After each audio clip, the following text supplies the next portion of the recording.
Dearest friends, how are you doing? అప్పా ఖబర్. ఈరోజు థాట్ ప్రొవోకింగ్ టాపిక్ కి మీ అందరికీ హృదయపూర్వక స్వాగతం. మా ఛానల్ యొక్క మోటోను మీ అందరితో పంచుకోవడానికి ఎంతో సంతోషిస్తున్నాము. ఒకరోజు ఒక మిషనరీ ఫ్రాంక్సీ లాబా గురించి చదువుతూ ఉన్నప్పుడు ఆయన సేవా దృక్పథం మరియు ఆయన ఆలోచన విధానం మమ్మల్ని బాగా ప్రభావితం చేశాయి. అందులో నుండి వచ్చిన కాన్సెప్టే each one save one persistently, ప్రతి ఒక్కరు ఒక్కరిని రక్షించాలి నిరంతరం. దీనిని అమలు చేయడంలో భాగంగానే ఈ ఛానల్లో వీడియోలు వెలువడుతున్నాయి. మా ప్రణాళిక అంతా సులభంగా సహజ సిద్ధంగా క్రీస్తును ప్రకటించడం నేర్చుకోవాలి మరియు నేర్పించాలి. ఒక ట్రైనింగ్ సెషన్లో నేర్చుకున్నాం వాటిని ఈరోజు మీ అందరికీ నేర్పించాలనుకుంటున్నాం. అవర్ ఫ్రెండ్లీ రిమైండర్ కు దయచేసి మా ఛానల్ను సబ్స్క్రైబ్ చేసుకోండి. ఇవి అనేక మందికి చేరడానికి తప్పనిసరిగా లైక్ చేయండి. Let us go in faith. మీరు చూస్తున్న ఈ నెంబర్ ఏంటి? నేను అనుకుంటున్నాను 100 కోట్లు అని. దీనిని మీకు చదవడం వస్తే కామెంట్ చేయండి. 6 అంటే రోమీలకు రాసిన పత్రిక అని అర్థం. మనం మొదటి 3 డిజిట్స్ గురించి మనం నేర్చుకుందాం. రోమీలకు రాసిన పత్రిక 3వ అధ్యాయము 23వ వచనము, ఏ భేదమును లేదు, అందరూ పాపం చేసి దేవుడు అనుగ్రహించి మహిమను పొందలేకపోతున్నారు. ఈ వచనం ప్రకారం పాపం మరియు మానవుడి యొక్క పతన స్థితిని ఈ లేఖనాలు తెలియజేస్తున్నాయి. అంటే దేవుని దగ్గరకు చేరలేని స్థితి.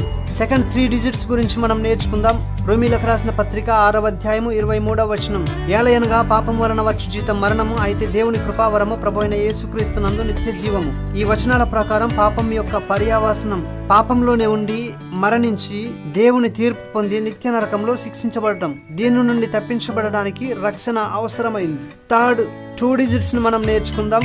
రోమీలకు రాసిన పత్రిక 5వ అధ్యాయము 8వ వచనం, అయితే దేవుడు మన ఎడల తన ప్రేమను వెల్లడిపరుచుతున్నాడు, ఎట్లనగా మనం ఇంకాను పాపలమై ఉండగానే క్రీస్తు మన కొరకు చనిపోయాను. ఈ వచనం పాపం యొక్క ప్రాయశ్చిత్తం గురించి తెలియజేస్తుంది.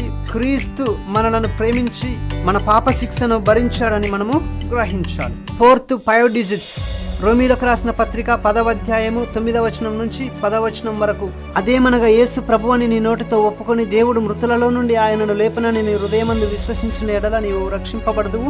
ఏలయనగా నీతి కలుగునట్లు మనుష్యుడు హృదయంలో విశ్వసించును, రక్షణ కలుగునట్లు నోటితో ఒప్పుకొనును. పాపము మరియు పతన స్థితిని గురితెరిగి క్రీస్తులోనే పాప క్షమాపణ ఉన్నదని గ్రహించి ఆయనను హృదయమందు విశ్వసించి నోటితో ప్రభు అని ఒప్పుకోవాలి. ఫిఫ్త్ 4 డిజిట్స్ గురించి మనం నేర్చుకుందాం. రోమీలకు రాసిన పత్రిక 10వ అధ్యాయము 13వ వచనం, ఎందుకనగా ప్రభువు నామమును బట్టి ప్రార్థన చేయవాడేవాడు వాడు రక్షింపబడును. నీవు హృదయపూర్వకంగా నీ పాపముల విషయమై పశ్చాత్తాపడి ప్రభువా నేను పాపిని ఒప్పుకొని నన్ను క్షమించి నీ బిడ్డగా చేర్చుకొనమని నీవు గనక హృదయపూర్వకంగా ప్రార్థిస్తే నీవు ఇప్పుడే రక్షింపబడతావు, నీకు నిత్య జీవితం అనుగ్రహింపబడుతుంది. Thank you so much for watching this video. God bless you all. Forget not to